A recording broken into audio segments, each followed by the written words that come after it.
For over 150 years, Jesse James has become the subject of many books, movies, stories, whether it be fact or fiction. Many have used the same old information, maybe dressed up a bit, to tell his story. Were these stories true, or were they created to be intentionally misleading to direct the public, and most especially the children, to believe a delusion of a man on the silver screen? What is Jesse's story? His true story. Has anyone ever really dug deep into the truth? Many have tried. What makes this book any different? It is the man behind the truth of Jesse. His name is Bud Hardcastle, the Truth Tracker. He has dedicated his life, his time, his finances, and his passion to an incredible journey uncovering the well-guarded secrets of Jesse. Rolling up his sleeves, taking on this task, he has dug deep for the cold hard facts. His quest for the truth and his crackerjack skills successfully gained Bud the title of being the most renowned expert on the life of Jesse Woodson James. Started out to prove that Jesse James lived on, wasn't shot in the back of the head by Bob Ford. And I think I ought to add that Bob Ford and Frank James went into the saloon business in Creede, Colorado after that. And Frank wouldn't have been in business with him, Creede, Colorado, if Bob Ford had killed his brother. People ought to get a little bit of an idea of what happened there. Right. Bob Ford was in on faking the death. I think he got between $500 and $800 of the reward money. That's what I've been told. Actual reward money was $10,000. Yeah.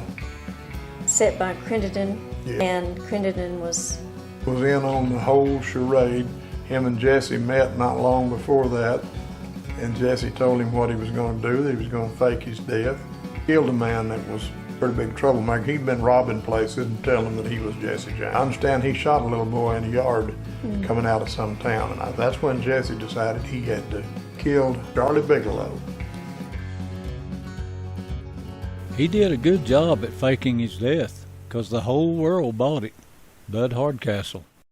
The whole world bought Billy the Kid's death in 1881, and 9 months later, the whole world would buy the story that Jesse James was dead, April 3rd, 1882.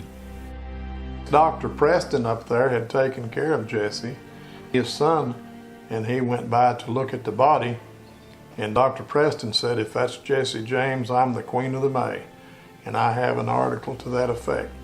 Bud gave this article to the writer out of his collection. Bud had stacks upon stacks of newspaper magazine articles as well as photos and letters. This particular article had a wealth of information from a man who knew the name James and other well-known Western characters such as Wyatt Earp, Calamity Jane, Billy Tillman, Bat Masterson, Kid Curry, and Al Jennings. Apparently, he knew a lot about the Dalton family. Al Jennings told Wallace Chesney that Harrison Troe was part of the plot to kill off Jesse, and the whole thing was a plot to get Jesse safely to Texas. Proving the truth, meeting a lot of the people that knew Jesse, that people can't do this now because they're dead. I was lucky to get to be there before that. Some of them died, and a lot of Jesse's relatives. Made a lot of friends in a lot of different areas. That's been rewarding. I haven't liked people calling me a liar and saying I didn't know what I was talking about, but they're beginning to realize that maybe I do. I've traveled into a lot of states to do a lot of these things. Don't want to do it again. A lot of what I did can't be done again. For a simple reason that most of those people are gone. Visited with a lot of people that knew him, some of them that were kin to him, some of them that took care of him when he was sick. That would be Aubrey and Ola Everhard. And the way I understand it was after the war was over, they put the people, the soldiers come back to Missouri and the other states that they were from, thinking the war was over and they could go back home and live in peace. And when a lot of them got there, they didn't have a home. Their land was gone. Carpetbaggers took things away from them, treated some of them pretty bad. They couldn't go back home, so they had to make a living. Yes, they did. So they figured out that robbed his banks with Yankee money, robbed trains, and they did. And then after they stopped that up there, most of them wound up in the central part of Texas, didn't they? Yep, most of them. Now, me being from Oklahoma, I got into this by going into the Wichita Mountains, looking around, and everywhere I would go, I would run into something that Jesse James had been doing. So pretty soon I got to thinking, well, maybe I better pay some attention to this. Yeah. And the more I've got into it, the more I've got involved. And I found out that Jesse liked Oklahoma real well. Yes, he did. He sure did. See, Jesse was very peculiar. He would always dress up, full dress suit, white shirt, white tie, black tie, you know. Always wore tie, white shirt. And when he's traveling much, he wore a duster, you know. That's where he's going. Shed that duster. Yeah. You know, he stayed with us singers for Uh-huh. a while and learned how to fiddle his hair and his mustache, you know. He'd wear a mustache at times and long hair sometimes, short hair sometimes. He would dye it, you know, different colors. You know, just figured himself, you know. But he had to live. Well, you know, we read that letter there last night, and it said that he was at the Custer battleground Yeah. at Little Bighorn the day after the battle and helped bury some of the men. Yeah. So that was the Sioux Indians, see, so he was right there. He was with that, he joined the army, you know. Mm-hmm. I don't know how long. Some of cavalry, He was in there a year. I've got his mustering out papers, mustering in papers. well, I'll anyway, give you a copy of that too. he was in there, you know. Yeah, and then he rode with Quantrill. Yeah, that's the thing about it is, I got a whole list here somewhere of Quantrill men. Oh, yeah, I'd love to have a copy If I of can that. find it, I'll give it to you. But tell you what I'll do, I'll let you take that copy of that manuscript, let you read it and mail it back to me. I'll be glad. I'll fix it up. You know, I told you I can have those brackets put in there where you won't have to worry about it coming apart. I'll fix that for you. Well, I may have to make copies later on. Oh, well, you undo it and take Oh, them you out. can? Yeah. Well, that's all. But then this way, you just put them back in there and fix it, and then you won't lose them. It won't tear them anymore. No. Handling. No, you don't like the way it is. Oh, good. Well, don't let me forget that. I won't, because I sure want to read it. Well, you'll have time that way. Yeah, I would. That's But I bet Belle and Jesse, the way I understand it, they were together maybe a year. I can't remember. Not too long. Yeah. You know, there's a picture. I've read places where that he had called her because there was an area where the kids didn't have any schooling, Yeah. and he called her and she come up there and started teaching school. She's a pretty smart girl, woman. He thought a lot of her. And a tombstone. I mean, she's supposedly killed. But anyway, Jesse suggested the wording on it. I know what it says. I can't remember what it said. I've got it here somewhere. Shed not the bitter tear, You'll give the heart to vain regret, Tis but the casket here, Yeah. the gem that's in it sparkles yet. Yeah, that's what it is. Yeah. That led me to believe that was a dummy grave. That she might not be there. She may not The be. gem that was in it sparkles That yet. had cleared the deck for her. Yeah. Going We unknown. can find that list of Confederate soldiers under Quantrill, wouldn't it? That'd be something now. Yeah. But no, it's right here, And Cole. that Wild Henry Roberts, Roberts. his name will probably be right in there. Could be. I think I seen it there. And Jesse said that was the meanest son of a bitch he ever See, seen. that's why he put it. That's why he always put it. He's the meanest son of a bitch I ever seen. He was mean to Billy, his own boy. That's why Billy run Oklahoma. I figured it must have been, or he'd stayed there. The old man beat him. But him and Jesse was good friends. Him Oh, and they were good friends, Yeah. yeah. But thing about it is, Jesse said, he always said that, you know. He's the meanest son of a bitch I ever seen. Well, he must have been mean because must those have been guys mean. with Quantrill was double tough. Oh, They right. had to be tough. They had to Did be. Jesse ever say anything to you about them wearing a harness deal where they could carry more than one pistol on them when they rode for Quantrill? No. But he did tell me one thing. Let me think how that was now.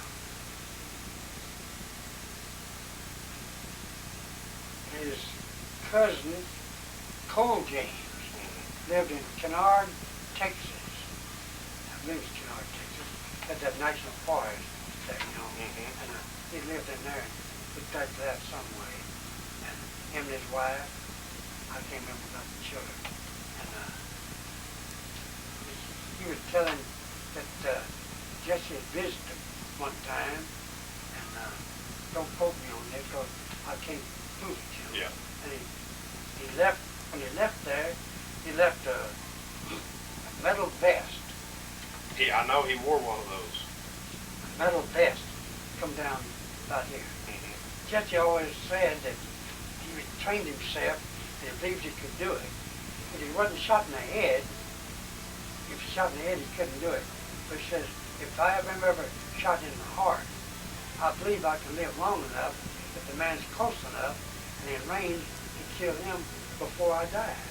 He trained his mind not to. He trained his mind to, if the man was in sight, where he could see him, and be shot in the heart, to kill him before he died. Yeah.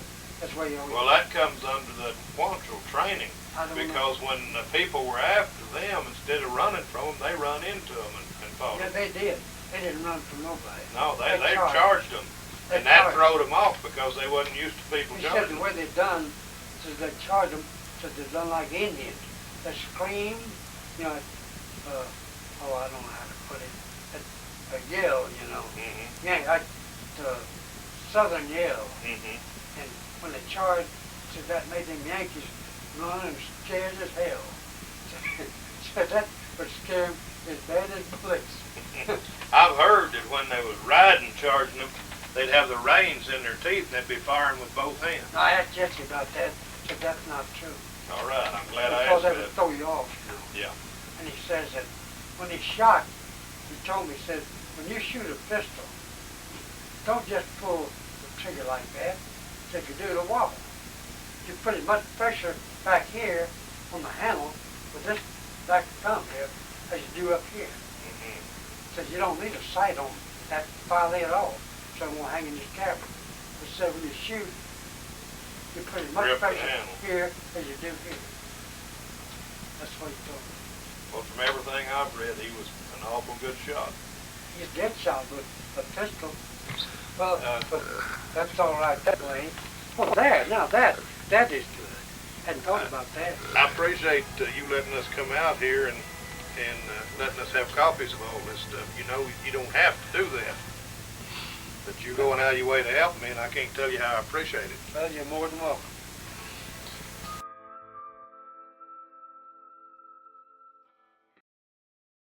Did you reach out to William Tunstall, or did he reach out to you? I called him, and he was living in New Mexico at that time. Okay, in Rossville? It might have been. Yes, I think it was. Okay, so you reached out to him when he was living there. Yeah, and then we'd call each other back and forth at different times. And I knew who he was from things that he had done. Okay. And I had talked to him on the phone. But he told Aubrey and Ola, you know, they gave him lots of information. And he told them that everything they told him had checked out. When we went for the court order down at Granbury, he was there. Bob Hefner, the newspaper man from Hardcastle, was there, and the pictures of all of us together down there. Yes.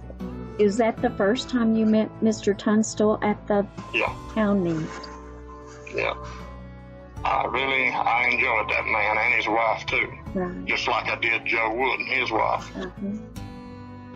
So y'all really fed off of each other and had that passion, for sure.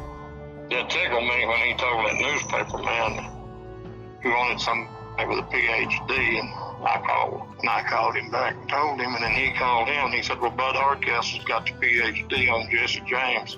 I love that. That's pretty good. Yeah. Aubrey is the one that gave you the video of William Tunstall interviewing Ola. Yes, and that manuscript, too. That's really neat. Yeah. Now, Yeah, he gave all that to me with the understanding that I would prove the truth about Jesse James. right. And I've worked hard at doing that, and I have proved it, just some people not smart enough to pay attention. Gosh, you've got all sorts of evidence.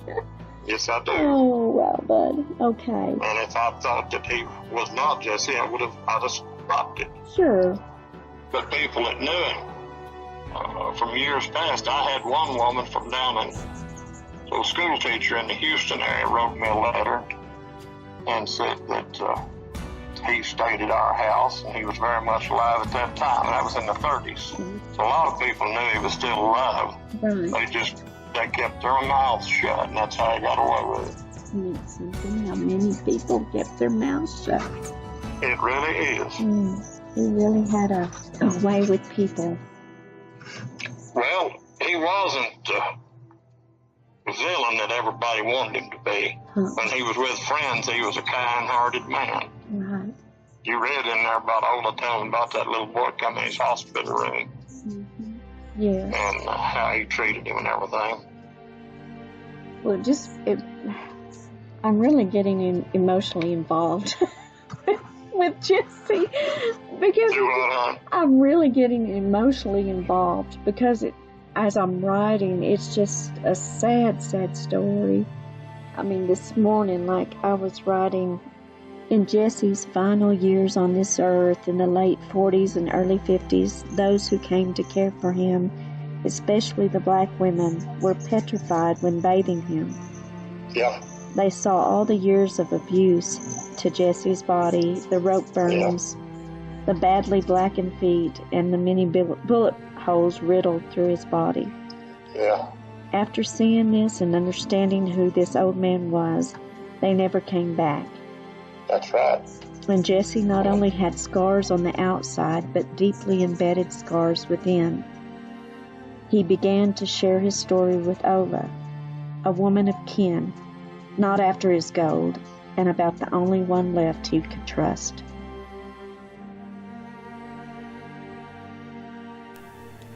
Bud didn't stop there with Ola and William Tunstall.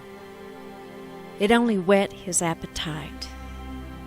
He furthered his research the hard way, through courthouses, through documents, archives, libraries, and seeking out those who were related to Jesse and those who encountered him. That man was sharp as a tack. Joe Wood. I associated with Jesse and J. Frank Dalton from the summer of 1949 until September 1950, when Jesse went back to Ola Everhard's. As a newspaperman, I spent over a year investigating him. I started out disbelieving him. I wouldn't believe he was Jesse James. I thought he was just another imposter. I never form an opinion until I have all the facts. Was Jesse James had nothing to do with facts. Yeah. It was strictly an emotional experience. And see, we got to the point where we had that many arguments with him, and I was discussing with him because I was convinced he wasn't telling us the whole truth. Yeah. And I'd asked him many times if there was a member of a gang who was still living that could collaborate his story. And he would always say, "Nah, boys," he said, "you don't think any other member of the gang lived to be 100, do you?" And he'd dismiss it. Well, this went on for about 4 months into it, and it was affecting Rudy, my friendship, because Rudy was convinced that he was, and I wasn't, and because there was no logical proof to it. So, anyway, I told Rudy I thought that this was getting too serious between us and our difference of opinion, and that I was going to bow out. I give up on it. And so Rudy went to Uncle Jesse and told him about my fitness. He insisted on seeing us together. And he said, "Now you boys," he never talked to us as Joe or Rudy. He always called us "you boys," you know. He said, "You boys, I've become fond of you," and he says, "I don't want to see something happen between you that would be my fault." So he said, "I'm going to answer a question you've asked many times, and I'm going to tell you, yes, there is a man still alive that I didn't know since I was a boy. And he gave me the name of Colonel James Davis, who lived in Nashville, Tennessee. And he told us that he had been instrumental in getting him into Quantrill guerrillas. Of course, that gives something to be excited about. He wrote us a letter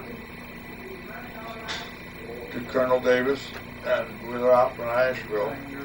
And I won't tell you all the details about this meeting, but when Rudy gave him the letter from Dalton, but Davis looked at it and read it, took off his glasses, and he said, well, this doesn't tell me a damn thing. So Rudy leaned forward and he said, what do you mean it don't tell you a thing? And Davis said, well, I'm too old to go traveling across the country on a wild goose chase. Well, we knew that Jesse had played another one of these little games with us. He got a lot of kick out of doing that. And we spent the night in a motel and got up the next morning, and we were devastated by the results of our trip. But when Rudy spoke, he was cussing Jesse out. He knew that he played another trick on it. So he was so angry with him when we got back. He listened to our burst of anger, and then he had a good belly laugh, and he said, now boys, you can't stay mad at an old man for having a little fun once in a while. He said, now I'll go give you another letter. And he said, Davis will come back with you. So I told Rudy, I'm so damn mad. I said, Rudy, I'm not driving back to Nashville. I said, if you want to go, you can go. So Rudy did, and he called me from Nashville and said he was returning with Colonel Davis. It seems that in their correspondence all through the years, there was a secret sign that they gave in their letters. Mm-hmm. And the first letter he gave to us didn't include that secret sign. Mm-hmm. And the second letter he gave to me, and I read, and I couldn't tell the difference in it, and but there was evidently something, a sign or something. Anyway, Colonel Davis came over. Now that meeting between Davis and Jesse, that was what convinced me that it was Jesse James. Like I say, it was based on fact. As a newspaper man, it was against all my ways of forming an opinion. But when we walked into the room, I hurried to go to the other side of the bed where I could watch both men clearly, and observe them. And Colonel Davis walked with a cane. He walked up to the bed, and he shifted the cane from his right hand to his left and reached for Jesse's extended left hand. His right arm was paralyzed. And Uncle Jesse looked up at him and he said, hello, James, it's good to see you. And Colonel Davis, it's 2 words, hello, Jesse. Now, at that moment, something happened to me, and there's no words to explain it, but here's this man, 101 years old he was then, and Davis was 108, and just the shaking hands, and the tone of their voice, expression in their eyes, I just knew that they weren't lying. This Davis wasn't lying to me. I just started to perspire. I could only say to myself, "My God, it's true." And it's hard to put into words. Yeah. What happened to me seeing these 2 men, as I said, since all of 100 years old. And that just brief exchange, but I knew beyond any doubt in my mind that he was Jesse James. Bud had so many interesting stories. I can't put them all here. You'll just have to read the book. This was a very moving experience for me working with Bud. His stories were incredible, and I could go on and on with what he taught me and what he proved to me. Jesse Woodson James lived on. I was impressed with Bud's honesty and integrity, and I was also impressed with Aubrey Everhart's integrity. some of the videos that Bud had of him talking, they both discussed how important it was to tell the truth and not make it look like something it wasn't. But if we didn't know what the answer was in these clues that we needed to put in the book, we don't know. And that's what Bud wanted to do, and that's what I did for him and for Aubrey and Ola. They were a wonderful couple, and we owe a lot of gratitude for what they've done to uncover the truth. Before we sign off, I want to recommend to check back on this channel to watch more videos that Bud provided to me to tell the story of Jesse Woodson James and Bud's tracking information that he found as he followed him. But also, I want to extend my heartfelt love and admiration and utmost respect to my friend Buddy Bud. He was one of the greatest men that I have ever known. His life was a jewel, a piece of gold. He was a treasure himself.